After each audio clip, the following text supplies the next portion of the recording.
Bom dia, meninas. Hoje eu e a Grazi ficamos responsáveis pelos 2 capítulos. Quero agradecer inicialmente a Grazi por esse desafio, por me encorajar. E durante essa semana eu refleti muito sobre esses 2 capítulos. Deus falou muito comigo e eu espero conseguir transmitir um pouco de todas as minhas reflexões para vocês. Dene, logo no início do capítulo, ele vai trazer um Deus tão bonzinho, amoroso, aquele Deus que nos une. E eu fiquei refletindo sobre Deus. E ao mesmo tempo que talvez possamos achar injusto esse Deus bonzinho, como ele é bonzinho apesar de tudo que fazemos, eu cheguei à conclusão que Deus, ele realmente, ele é esse amor. E eu fiquei pensando o quanto Deus poderia nos ensinar com esse amor. Já pensou? Eu fiz uma pergunta. Se nós passasse a amar como Deus nos ama, em meio a todas as dores, as decepções, se nós florescesse esse amor de Deus, como que o mundo seria?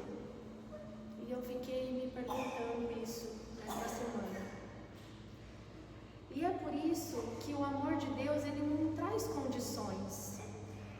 E eu fiquei nessa palavra tacanho, né? Ele não é um amor pequeno, um amor que deseja algo em troca. Ele só nos ama. A gente não precisa fazer nada por esse amor dele. E ele vai nos amar até o fim, sem nenhuma condição. Ele nos enxerga de uma forma diferente. Às vezes nós olhamos para as pessoas e nós as condenamos pelos erros, pelas falhas. Às vezes nós mesmos nos condenamos, mas Deus não é? E a grande sacada de Dene aqui, que me fez refletir muito, foi sobre o pecado. Quando nós pecamos, a tendência é nos afastarmos de Deus. Mas não é porque pecamos que Deus vai nos amar menos. Mesmo quando nós erramos, Ele ainda nos ama. E quando Ele fala da venda dos olhos, quando essa venda cai, quando nós conseguimos enxergar, os nossos olhos vão se abrir e nós vamos entender o peso do pecado. Quando ele fala sobre o ranger, a nossa alma vai ranger como nunca. É aí que nós vamos entender o verdadeiro valor do amor de Deus. E eu acredito que nós precisamos olhar para Cristo de uma forma que nos doa, sabe? Que nossa alma, quando nós estivermos fazendo algo errado, aquilo nos doa, nos incomode. E eu percebo que às vezes isso não acontece. Às vezes, tudo bem fazer isso. Depois Deus nos perdoa. Mas eu acredito que quando essa venda cai, nós passamos a olhar o pecado de uma outra forma. E eu fiquei pensando muito quando os nossos filhos erram, quando eles nos desobedecem. Às vezes eu falo para minha filha, espera um pouco, deixa a mamãe se acalmar. E Cristo fala, venha a mim. E aí eu falei, como Cristo é acolhedor. E como nós precisamos aprender a amar como Cristo nos ama, a acolher. E eu acredito que é por isso que Ele é manso e humilde. Ele está sempre disposto a receber quando a gente vai até Ele, quando a gente se volta a Ele. E eu fiquei pensando como nós temos nos relacionados com Deus, como está o nosso relacionamento, como é o nosso momento com Deus quando a gente falha com Ele. A gente tende a se esconder ou a gente corre para Cristo? E quando nós entendemos essa profundidade do amor de Cristo, nós vamos desejar acertar, nós vamos desejar ser santo. Paralelo a esse livro, eu tenho lido um livro sobre como aproximar os nossos filhos de nós na adolescência. E esse livro, ele vai trazer um relacionamento na horizontal e na vertical. E antigamente, os filhos, eles viam os pais na horizontal. Então esse vínculo, ele era passado de geração para geração. Então o caráter dos filhos, eles eram formados pelos avós, pelos professores, pelos pais. E com o tempo, os vínculos dos nossos adolescentes têm se transformado na vertical. Os adolescentes têm procurado esse vínculo em outros adolescentes. Então eles estão formando o seu caráter com esses adolescentes e não na forma horizontal. E eu fiquei refletindo e passando isso para Cristo. Como nós estamos formando o nosso vínculo com Cristo? Nós estamos indo até Cristo? Ou será que nós estamos buscando Cristo nos nossos amigos? Fora, no mundo. E esse livro me fez refletir e trouxe muita mensagem de Dene sobre o amor. Porque se nós demonstrarmos esse amor pelos nossos filhos, eles criarão esse vínculo conosco. Assim é nós com Cristo. O nosso caráter tem que ser moldado com Cristo e não com o mundo da vertical. Eu refleti muito sobre isso. No capítulo 22, ele vai falar: o amor de Cristo é diferente do nosso. Por mais que nós possamos achar que nós amamos aqui, nós nunca vamos conseguir entender a imensidão do amor de Cristo. Porque o autor vai dizer ali, porque Cristo, ele vai nos amar até o fim. O amor dele é ilimitado. O nosso amor não. Às vezes alguém nos decepciona, alguém nos trai, nos abandona. E será que a gente não condiciona o nosso amor a isso? E Cristo não. No dia que Cristo, na última ceia de Cristo, ele sabia de tudo. Ele sabia que Judas o trairia, que Pedro o negaria, que os discípulos o abandonariam. Ele sabia que o povo apontaria e condenaria Cristo. Mas mesmo assim, ele amou. Ele continuou amando. Porque o amor de Cristo, ele não depende de nenhum comportamento. Ele só ama. Tem uma frase que ele vai falar: nosso céu por meio do inferno dele. Que frase forte. Que nós possamos cravar essa frase no coração. Nós recebemos aquilo que ele merecia. E ele fez tudo isso porque ele nos amou. E quanto mais entendemos que somos amados, mais o nosso coração será transformado para amá-lo e para obedecê-lo. Ele nos amou antes da criação. Ele não muda de ideia sobre nós. Nós falhamos, mas ele permanece fiel. A fidelidade de Cristo é maior que a nossa infidelidade. Que nós possamos nos lembrar disso.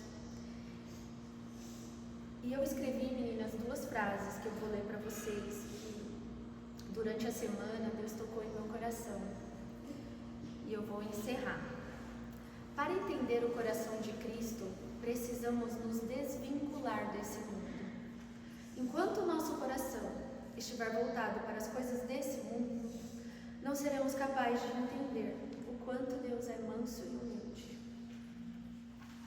Amém.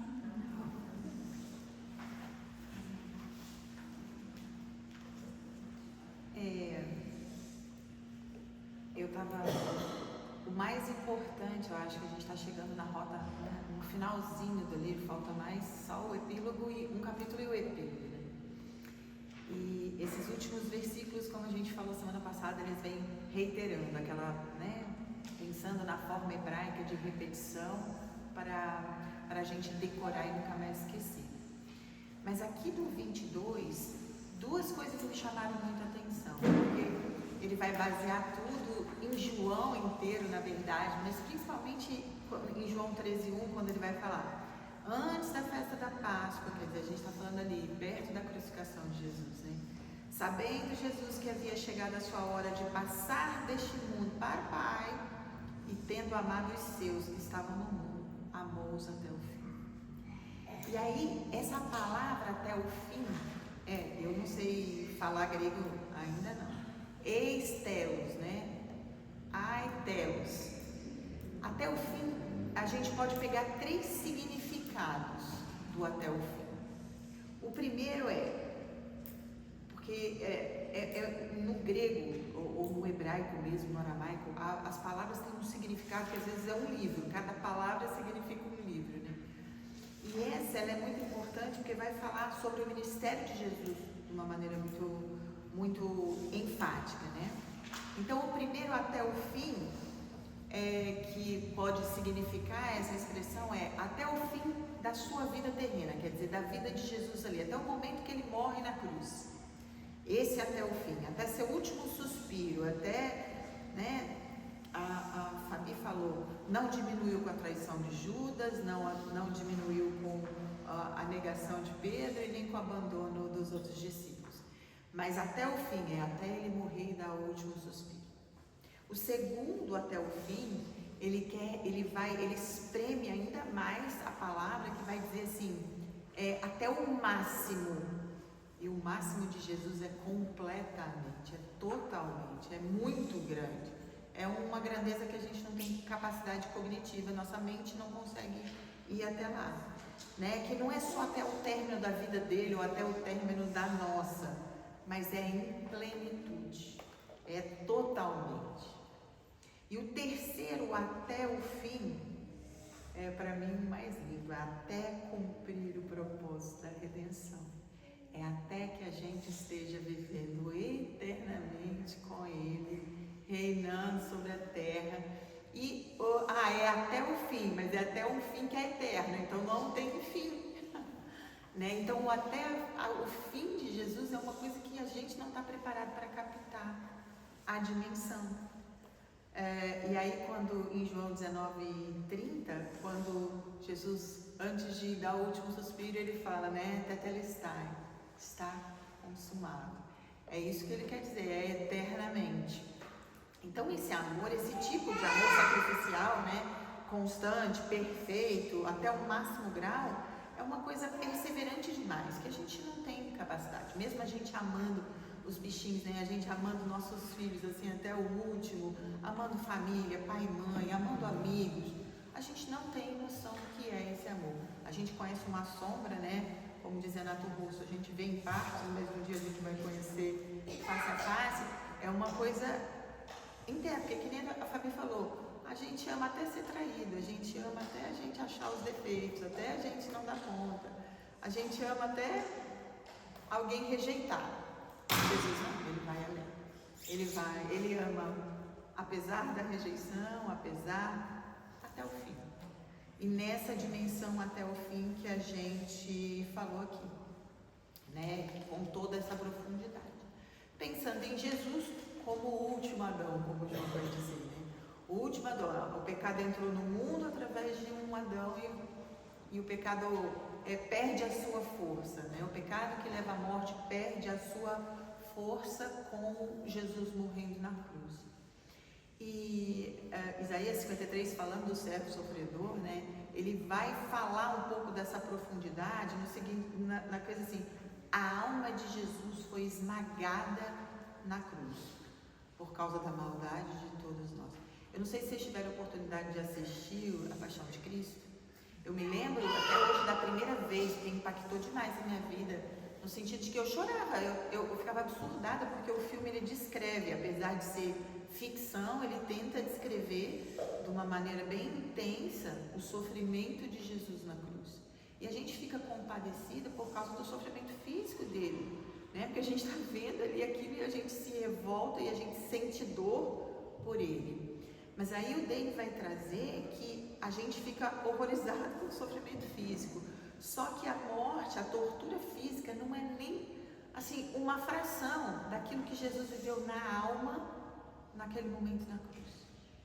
Porque imagina, são todos os pecados da humanidade, desde as que viveram antes de Jesus, até a gente, ou os que vão vir até que ele volte. Ele sentiu, como se assim, cada um de nós recebe uma pena. Nós cometemos um delito e a gente vai diante do juiz e a gente vai responder e vai receber uma pena, né? Então, a lembrança daquilo, você está sendo preso porque você fez isso, isso e isso. Não é assim? Ali Jesus está recebendo todas as penas da humanidade ao mesmo tempo. Né? Vocês já viram essas pessoas que recebem a pena do juiz e ficam revoltadas e choram e se desesperam? Não é? Não, vocês já viram isso em televisão? Você imagina o cara que nunca conheceu o pecado, ele nunca, a união dele, a comunhão dele com o Pai era tão perfeita, porque não tinha pecado envolvido, né? Jesus nunca pecou, era tão intensa e perfeita, só que na hora que ele recebe esse veredito ali, ele perde essa comunhão momentaneamente, por causa dos nossos pecados, para que a gente pudesse ter vida. Aquilo é quebrado e Jesus recebe sobre ele. A sanidade psicológica, a gente, por muito menos, a gente pira tudo, né? Então, a pecaminosidade e a traição da humanidade, Jesus carregou naquela cruz. Que amor é esse? Né? Ele suou sangue, ele bebeu o que a gente merecia, a angústia mental. E aí, quando ele fala que Jesus morreu e ele estava com o coração partido, e o coração estava partido, não porque ele estava sofrendo de estar fazendo isso, não é por causa disso, é por causa da dor emocional, psíquica que ele estava vivendo, né? E aí ele lembra do Salmo 22:1, né? Quando Davi, a gente sabe que Davi, o ministério profético de Davi era muito forte. Então lá no Salmo 22:1, quando ele fala, Deus meu, por que me desamparaste? Ele não estava falando sobre o que ele estava vivendo naquele momento, ele estava apontando para o sofrimento de Jesus na cruz, porque Jesus viveu esse Deus meu, por que me desamparaste, como ninguém da gente viveu, porque o Senhor, Deus e Jesus, ele nunca deu as costas para nenhum ser humano. Então, todos os nossos sentimentos de rejeição, e ele fala isso, né? Ele frisa isso, foram canalizados a um coração humano real, num único momento, de uma maneira angustiante, de repente.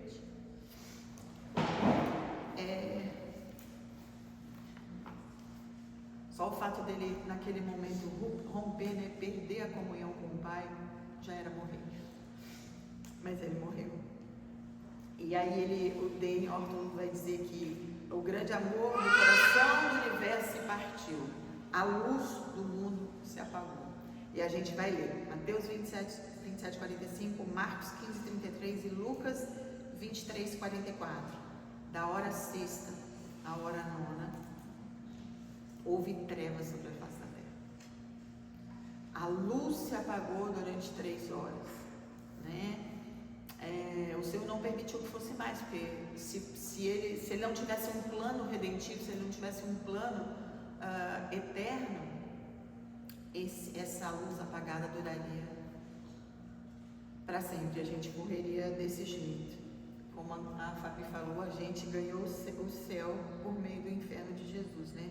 A nossa entrada no amor de Deus custou a perda do amor por Jesus. Isso é o que significa amar. Isso é o que significa viver até o fim.